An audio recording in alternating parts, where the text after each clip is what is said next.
चला तर मंडळी, आज बनवूया वर्षभराच्या साठवणीतला पारंपरिक पद्धतीचा मालवणी मसाला। पारंपरिक पद्धतीने मालवणी मसाला करताना मिरची कोणती घ्यायची, खडे मसाले किती प्रमाणात घ्यायचे याची संपूर्ण माहिती आजच्या व्हिडिओमध्ये सांगणार आहे। त्यासाठी व्हिडिओ हा शेवटपर्यंत नक्की बघा। आता इथे मी 500 ग्रॅम इतकी बेडगी मिरची घेतलेली आहे। 250 ग्रॅम इतकी मी संकेश्वरी मिरची घेतलेली आहे आणि 250 ग्रॅम इतकी मी पांडी मिरची घेतलेली आहे। ही मिरची थोडीशी तिखट असते आणि मसाल्याला छान लालसर रंग येण्यासाठी इथे मी 100 ग्रॅम इतकी काश्मीरी मिरची घेतलेली आहे। आता या मिरच्या आपल्याला उन्हामध्ये एक दिवस छान वाळवून घ्यायच्या आहेत, खूप जास्त वेळ पण वाळवायच्या नाही।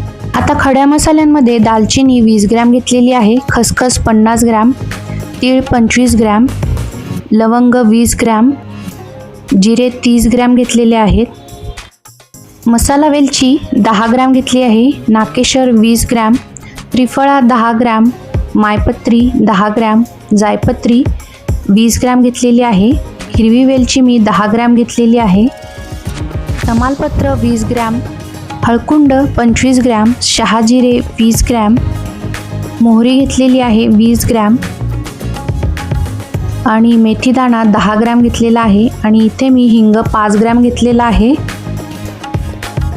चक्री फूल 20 ग्रॅम, मिरी 50 ग्रॅम, दगडफूल 20 ग्रॅम आणि बडीशोप घेतलेली आहे 50 ग्रॅम, धणे घेतलेले आहेत 200 ग्रॅम आणि 2 जायफळ घेतलेली आहेत। आता प्रथम आपल्याला धणे भाजून घ्यायचे आहेत। धणे आपल्याला आधी स्वच्छ असे निवडून घ्यायचे आणि छान खमंग सुवास येईपर्यंत हे धणे आपल्याला भाजून घ्यायचे आहेत। इथे मी इंदोरी धणे घेतले आहेत। मसाल्यांसाठी हे आपल्याला इंदोरी धणेच घ्यायचे आहेत, म्हणजे मसाल्याला सुवास छान येतो। आता इथे बघा आपले धणे भाजून झालेले आहेत। आता हे मी एका मोठ्या परातीमध्ये काढून घेते। धणे भाजताना छान असा सुवास यायला लागला की हे धणे आपल्याला काढून घ्यायचे आहेत, खूप जास्त वेळ पण भाजायचे नाहीत। आता आपण जिरे भाजायला घेऊया। जिरे देखील आपल्याला हलके जसे भाजून घ्यायचे आणि जिरे भाजताना देखील छान असा सुवास यायला लागतो। आता यामध्येच आपण शहाजिरे देखील भाजून घेणार आहोत। शहाजिरे हे अगदी बारीक असतात आणि त्याचा सुवास पण खूप छान येतो। आता हे आपले शहाजिरे आणि जिरे भाजून झालेले आहेत, हे आता आपण काढून घेऊया। आता आपण बडीशोप भाजून घेऊया। बडीशोप भाजायला थोडासा वेळ लागतो, ती देखील आपल्याला कोरडीच भाजायची आहे आणि खमंग अशी ही बडीशोप आपल्याला भाजून घ्यायची आहे। ही बडीशोप आपली भाजून झालेली आहे। आता आपण तीळ भाजून घेऊया। तीळ असे तडतडायला लागले ना की त्यामध्ये लगेचच आपल्याला खसखस भाजून घ्यायची आहे, म्हणजे खसखस जी आहे ना ती करपणार नाही, कारण खसखस ही बारीक असते ना, त्यामुळे तिळामध्येच ही खसखस आपल्याला भाजून घ्यायची आहे। खसखस आणि तीळ आपले छान असे भाजून झालेले आहेत, ते आता परातीमध्ये काढून घेऊ। आता आपल्याला मोहरी भाजून घ्यायची आहे। मोहरी छान अशी तडतडायला लागली ना की समजायचं मोहरी आपली भाजत आलेली आहे। आता मोहरी देखील आपण काढून घेऊ। आता मिरे भाजून घेऊया।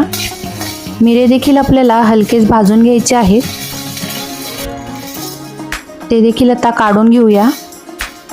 आता लवंग भाजून घेऊया। तर लवंग भाजताना आपल्याला यामध्ये नाकेशर भाजायचं आहे।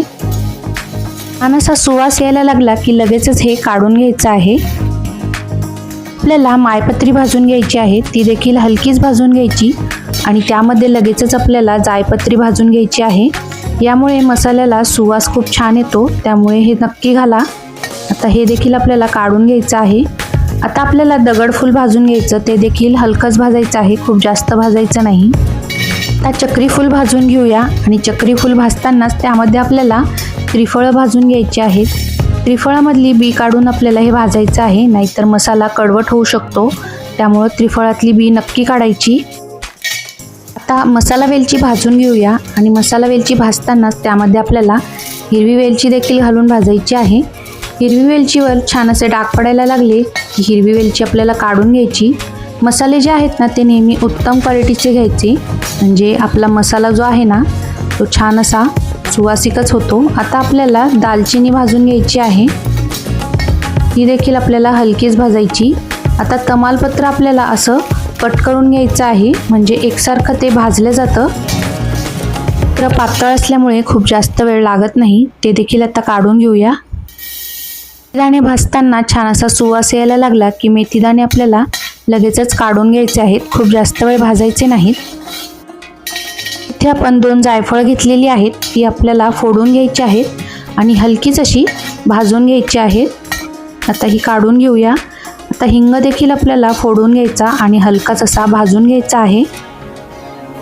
आता आपल्याला हळकुंड देखील फोडून घ्यायची आणि 1 चमचा तेल घालून छान अशी भाजून घ्यायची आहे, म्हणजे मसाल्याला कलर छान येतो. त्यामुळे थोडंसं तेल घालायचं आणि ही हळकुंड आपल्याला छान अशी भाजून घ्यायची आहे. आता एका मोठ्या कढईमध्ये 1 चमचा तेल घालायचं आणि या ज्या मिरच्या आहेत ना त्या आपल्याला थोड्या थोड्या करून छान अशा हलक्याच परतवून घ्यायच्या, खूप जास्त वेळ भाजायच्या नाही, नाहीतर मसाला काळपट होऊ शकतो. आपण वाळवलेल्या असल्यामुळे लवकर भाजल्या जातात, त्यामुळे एकसारख्या अशा हलवून घ्यायच्या. थोडंसं तेल घालायचं आणि खालीवर करून ह्या छान अशा भाजून घ्यायच्या, खूप जास्त वेळ पण भाजायच्या नाही. आपल्याला उन्हात देखील एकच दिवस वाळवून घ्यायचे आहेत, खूप जास्त वेळ देखील उन्हामध्ये ठेवू नका, नाहीतर मसाल्याला छान असा कलर येणार नाही. जे प्रमाण आपण घेतलेलं आहे ते अगदी अचूक प्रमाणात घेतलेले आहेत. एकदा अशा या पद्धतीने हा मालवणी मसाला करून बघा, अतिशय छान होतो. व्हेज नॉनव्हेज दोन्हीही जेवणांसाठी तुम्ही हा मसाला वापरू शकता.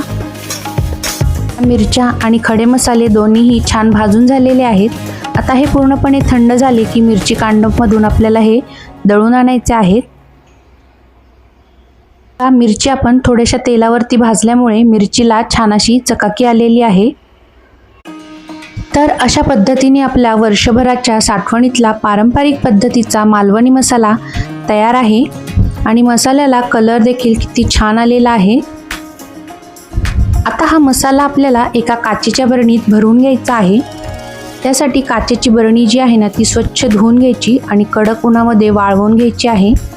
आणि आता मसाला भरताना आपल्याला या मसाल्यामध्ये एक हिंगाचा खडा घालायचा आहे, म्हणजे मसाल्याला आपल्या अजिबात आळीजाळी लागणार नाही. आणि रोजच्या वापरासाठी मसाला काढताना ओलसर हात अजिबात लावू नका, म्हणजे मसाला लवकर आपला खराब होणार नाही. असे मसाल्यामध्ये आपल्याला हिंगाचे खडे घालायचे आहेत आणि अशा हवाबंद बाटलीमध्ये हा मसाला आपल्याला भरून ठेवायचा आहे.